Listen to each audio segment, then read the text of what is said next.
Hello kids, how are you? Myself Shraddha Gupta and today we are going to do a chapter number 4 from your Hindi book. So chapter का नाम क्या है?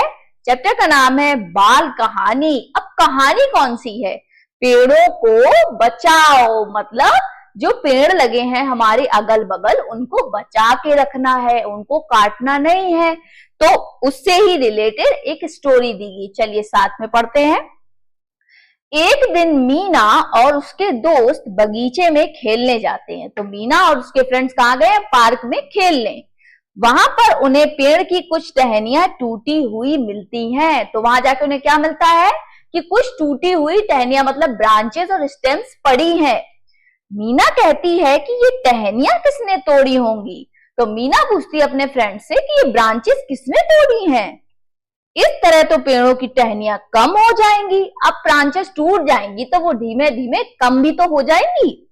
फिर चिड़िया अपना घोंसला कहाँ बनाएगी? तो फिर क्या बर्ड्स जो है वो अपने नेस्ट कहाँ बनाएंगी? वो तो स्टेम्स और ब्रांचेस में ही बनाती हैं।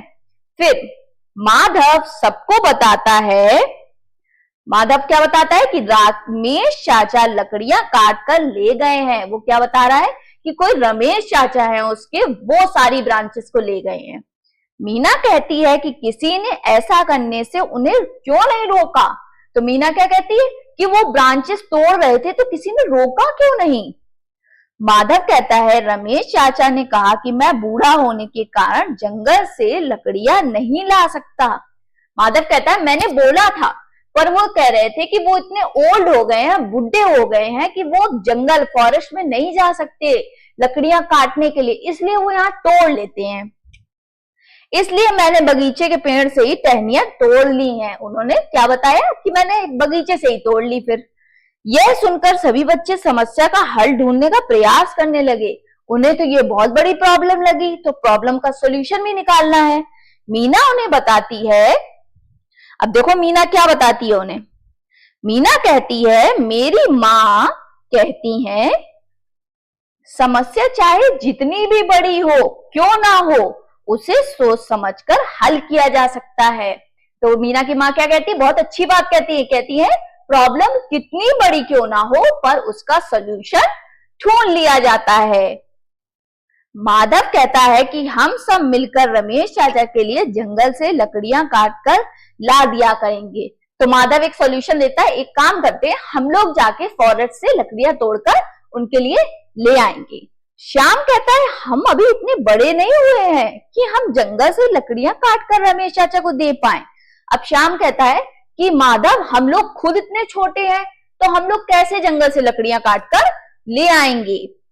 सुनील कहता है कि अगर हम रमेश चाचा को जंगल से नीचे गिरी हुई लकड़ियां लाकर दे दें तो हम इन पेड़ों की टहनियों को टूटने से बचा सकते हैं। अब कौन कह रहा है? सुनील एक सॉल्यूशन देता है कि एक काम करते हैं हम लकड़ियां काट कर नहीं लाते हैं, जो नीचे पड़ी होती है ना बहुत सारी टूटी टूटी, हम उनको उठाकर लाके रमेश चाचा को दे देंगे। इस तरह हम शाम को खेलने भी जा सकते हैं। और क्या कहता है? इसी तरह हम लोग वहां खेलने भी जा सकते हैं। यह समस्या भी हल हो सकती है। सभी बच्चे इस बात को सहमत हो जाते हैं और सारे बच्चे क्या करते हैं? एग्री करते हैं कि हाँ ये सही कहा इसने। क्या कहता है? सब तालियां बजाकर सुनील की इस बात का स्वागत करते। सब क्या करते? क्लैपिंग करते हैं। माधव मीना से कहता है मीना तुम्हारी माँ बिल्कुल ठीक कहती है। माधव क्या कहता है मीना से कि तुम्हारी मम्मी बिल्कुल ठीक कहती है। उनकी मम्मी क्या कहती थी कि समस्या चाहे जितनी भी बड़ी क्यों ना हो उसे सोच समझकर हल किया जा सकता है।